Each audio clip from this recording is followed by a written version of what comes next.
Senhoras e senhores, com vocês, para nos falar e transmitir a informação com ciência, convido ele que é especialista em oncologia pelo INCA, médico oncologista clínico da Oncomed e investigador principal em diversos estudos. Convido nesse momento o doutor Vitor Marcondes. Vem para cá, doutor Vitor, seja muito bem-vindo, querido. Boa tarde a todos. Obrigado, Henriette, pela apresentação. Já são anos me apresentando, né? Você já está acostumado. Bem, gente, esse formato é totalmente novo. Como diz a nossa legenda, para quem já teve dias punks, e nós estamos vivendo dias punks, mas a gente não deixou de fazer o nosso dia pink. E eu falo para vocês que a gente vem já há muito tempo fazendo esses eventos. Começou de uma maneira bem menor, né? Fazíamos eventos aí numa salinha para poucas pacientes, mas era uma mensagem que era uma mensagem muito importante, e essa mensagem começou a ser amplificada pelo Rodrigo, pela Patrícia, e a cada ano que passa esse evento fica maior. Eu nunca me imaginei subindo no palco para falar para 300 pessoas, igual a gente já fez uma vez, e agora a gente tem uma amplitude tão grande, e eu não sei nem quantas pessoas estão assistindo hoje a gente aqui pela internet.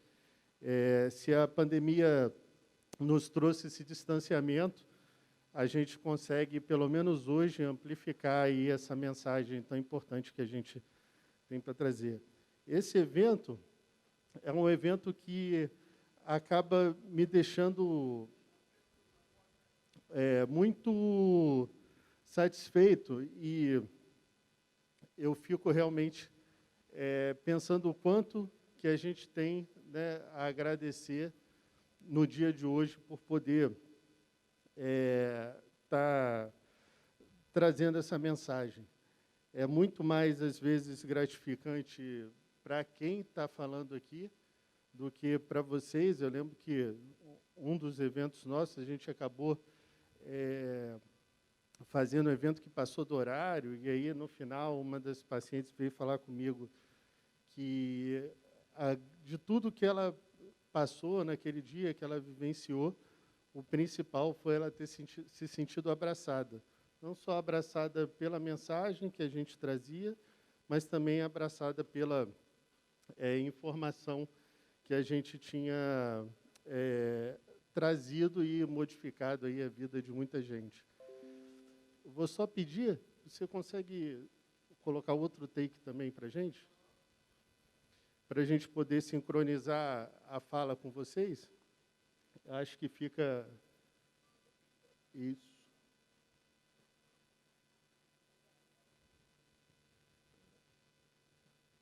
Acho que agora...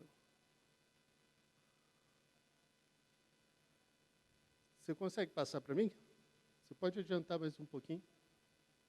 E aí, aqui eu trago... A gente está falando muito de coisas da pandemia esse ano, mas esse ano, na verdade, começou com boas notícias. Nós tivemos boas notícias.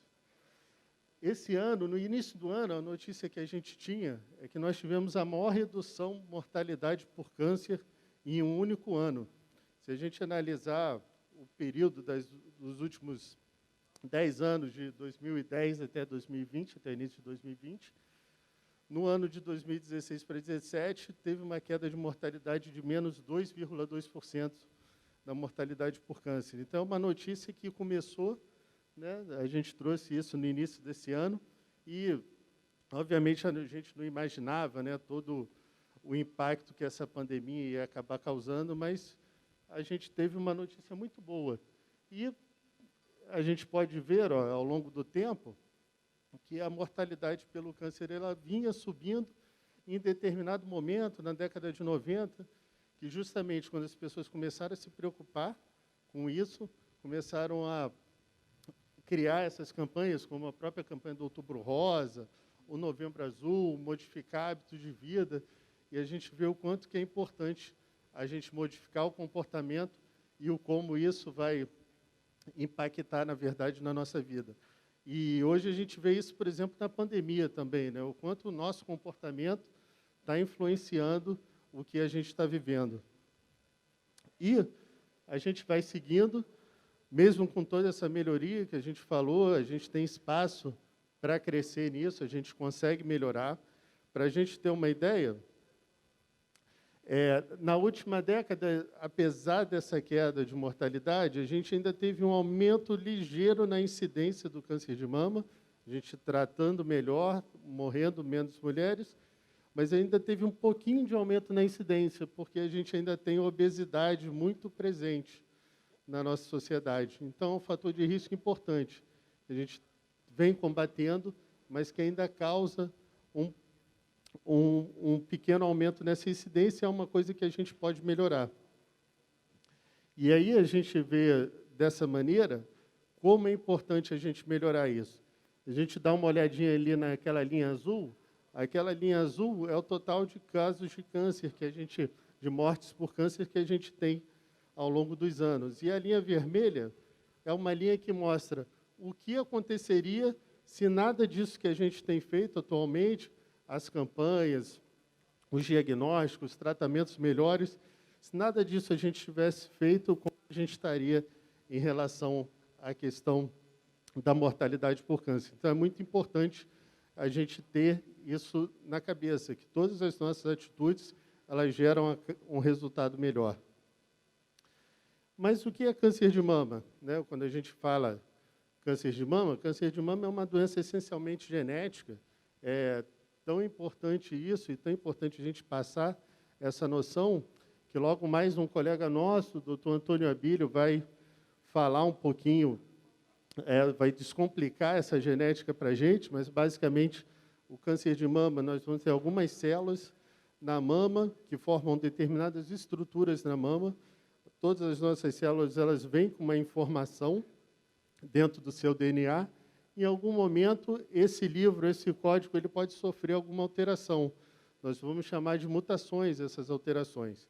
E, a partir daí, a célula pode mudar a sua função, pode mudar a sua estrutura, e ela começa a mudar a estrutura de uma, duas, até mudar toda a estrutura de uma região, isso virar um nódulo, um tumor, e, a partir daí, a gente começa a ter as complicações do câncer de mama. É interessante que o câncer de mama é o câncer que mais mata mulheres, né? Então, em todo o mundo, se a gente for olhar as estatísticas, é o câncer mais importante. Aqui no Brasil, para 2020, são esperados 66 mil novos casos, para a gente ter uma ideia da dimensão da importância da gente estar tendo essas medidas de prevenção. Ele acaba correspondendo a 29,7%, ou seja, em torno de 30% do total de cânceres na mulher. Então, é o que tem a maior incidência de todos. E, por último, a gente vai ver que ele vai ser responsável por 16.724 óbitos no último levantamento de 2017. E isso é um número que, ano após ano, a gente vê que no Brasil acaba aumentando, mas a gente tem potencial de reduzir fazendo tudo isso que a gente vem falando. Próximo. Então, a gente vai falar de alguns fatores de risco, por exemplo, o sexo. O sexo é um dos principais fatores de risco, né, para desenvolvimento de câncer de mama, um fator de risco que a gente vai considerar não modificável, que a gente não pode modificar, bem como a idade, né? Cada vez que a mulher envelhece, o homem também pode ter câncer de mama, ele fica mais propenso a ter a doença. Então, é um fator de risco que a gente não pode modificar. Existem outros fatores ainda, fatores reprodutivos, fatores hormonais, que a gente também acaba não conseguindo ter uma atuação em cima desses fatores. E, obviamente, um pouquinho da hereditariedade, que a gente vai explorar também mais à frente, mas, apesar de ser muito falado, não é a principal origem, né? As principais origens vão estar nos nossos hábitos. A gente vai ver aí o sedentarismo, a obesidade, a má alimentação, o uso do cigarro, o consumo excessivo de álcool. Então, na verdade, o grande peso das coisas que a gente pode melhorar vai acabar residindo nesses fatores de risco que a gente chama modificáveis. E como isso acontece? Os fatores de risco que a gente não pode modificar, por exemplo, pessoas mais altas, elas têm mais risco de ter câncer, elas têm mais células, podem ter mais alterações. As mulheres altas, elas têm maior risco de desenvolver câncer de mama, por exemplo.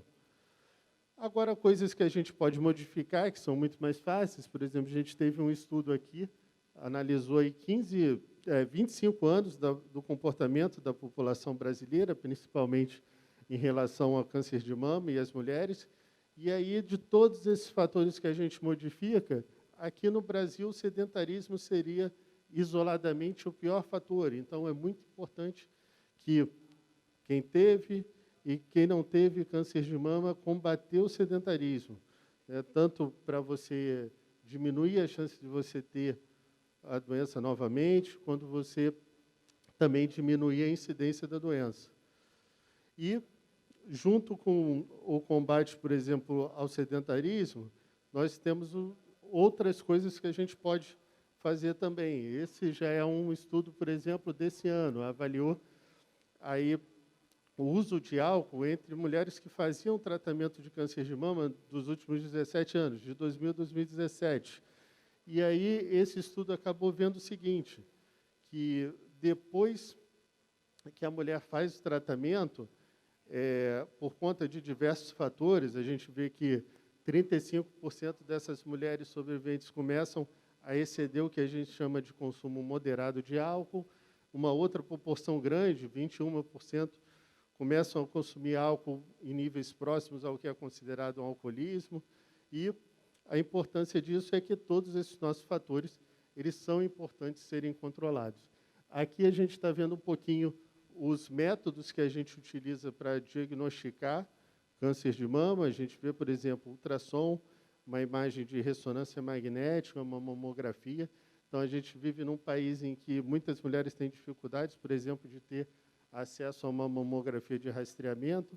As políticas de rastreamento com mamografia, elas são diferentes realidades. Às vezes, a gente vê algumas políticas de outros países que usam uma idade mais precoce para começar a rastrear. E em todas essas situações, a gente acaba tendo, olhando aquela figurinha ali de cima à esquerda, a necessidade de fazer uma biópsia. E essa biópsia vai mostrar que tipo de doença essa mulher está passando e vai indicar quais tipos de tratamento podem estar disponíveis. E, hoje em dia, quando a gente fala de tratamento, nós temos diversas opções, e essas opções de tratamento, essa melhoria nos exames de detecção, etc., é o que tem feito com que essa mortalidade diminua. A gente tem visto que, hoje em dia, por exemplo, você pode fazer algumas terapias que são chamadas terapias-alvo, onde você identifica em determinada paciente se ela tem uma mutação que cause uma alteração de alguma função da célula, de uma proteína, e você usa um medicamento desenhado especificamente para aquela alteração molecular. Hoje em dia, por exemplo, você vê ali um aparelho de radioterapia, como o que a gente usa no dia a dia, onde você consegue fazer uma radioterapia muito mais efetiva, uma radioterapia que a gente chama de guiada por imagem, que ela consegue fazer um tratamento poupando as áreas sadias do corpo e atuando apenas na área de interesse para o tumor. Hoje em dia, a gente tem vários medicamentos orais, principalmente quando a gente fala de hormonioterapia, que são os antineoplásicos, os remédios para tratamento do câncer, que vão atuar sobre a inibição, por exemplo, das vias hormonais naturais. Hoje em dia, a gente tem também tratamentos à base de imunoterapia, onde, na verdade, esses medicamentos vão estimular o nosso sistema imune a reconhecer essas células que estão com defeito. Então, é um tratamento que vai levar a um efeito colateral, de certa maneira, mais tolerável ou menor, e com uma capacidade do organismo responder a doença muito mais efetiva. E a gente vê ali, por exemplo, os pacientes fazem quimioterapia hoje em dia, utilizando um resfriamento do couro cabeludo. Então, você, além de fazer o seu tratamento, você consegue permitir com que alguns efeitos que são efeitos principalmente em relação à autoestima, muito importantes, né, acabam não acontecendo ao longo do tratamento. Então, toda essa evolução ela vem nos ajudando. E o que isso, na prática, acaba acontecendo? Hoje em dia, a gente vê que muitas mulheres têm levado as suas vidas de maneira muito ampla. Por exemplo, ali a gente vê a Julia Luz, que é atriz de Seinfeld e VIP, foi indicada a um prêmio Emmy depois do tratamento. Então, mesmo com toda a dificuldade, ela consegue levar a vida normal. A gente teve Olivia Newton-John desde 1992, quando ela fez o primeiro diagnóstico de câncer de mama num autoexame, e aí fundou um centro de tratamento para o câncer, justamente para poder apoiar pesquisas em câncer de mama, e já teve câncer de mama 3 vezes. Então, está vivendo toda essa luta, todo esse combate, acho que com muita esperança. A gente teve o exemplo da Alice Bastos Neves, né, acho que foi mais recente, apresentadora do Globo Esporte, que durante o tratamento apresentou o programa Sem Peruca, para trazer a mensagem da importância da gente estar apoiando todos vocês durante o tratamento. E algumas mensagens para a gente finalizar. Lembrar que a gente tem cura para o câncer, mesmo nas situações mais graves. Hoje em dia, a gente vê que os tratamentos, os métodos de diagnóstico têm sido mais refinados e a gente tem conseguido oferecer uma situação melhor para os nossos pacientes. Vive-se mais, eu dei aquele exemplo, pacientes com diagnóstico desde 1992, tendo várias vezes a doença e conseguem fazer o seu tratamento completo. Hoje a gente vê também que as mulheres podem fazer planos, esses planos eles têm que ser planos flexíveis. Então, muitas vezes a gente vê que algumas pessoas perdiam um pouco a esperança, não faziam planos, mas hoje em dia tudo que a gente consegue oferecer já permite isso. Outra coisa que a gente tem que falar para vocês, para a gente priorizar. Então, quem passa por tratamento, ela tem que entender que ela tem que priorizar. Vão ter dias que ela não vai estar muito bem, tem dias que você vai estar melhor, e aí você vai se priorizar. E outro tópico importante, a gente falar que a ciência avança. Então, muitas vezes eu converso no consultório, às vezes a paciente fica muito angustiada, bem, esse tratamento, eu tenho quanto tempo de vida, como é que ele é feito? Bem, o que a gente tinha de tratamento esse ano já vai ser diferente do tratamento do ano que vem, e esses tratamentos eles melhoram, o resultado desses melhores tratamentos eles se traduz em mais tempo de vida. Então, quanto mais a ciência avança, mais a situação melhora para todos os pacientes. E não tem linha de chegada. Na verdade, o que a gente está vivendo com vocês é uma maratona, onde vocês têm que viver dia a dia, não dar aquele sprint final, não gastar toda a sua energia, porque uma vivência constante, é uma adaptação constante que a gente tem que ter frente à doença. E, por último, seja gentil com os outros e, principalmente, gentil com você mesma. Não se cobre mais do que deveria e você vai, com certeza, conseguir levar todos esses momentos de uma maneira muito melhor. Meu muito obrigado.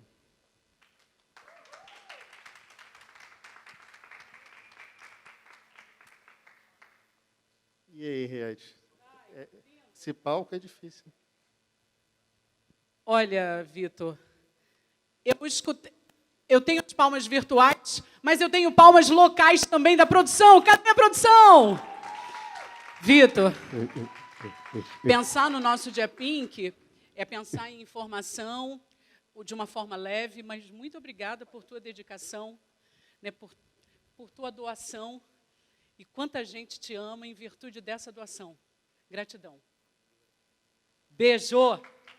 Beijo agora é de cotovelo, né, gente?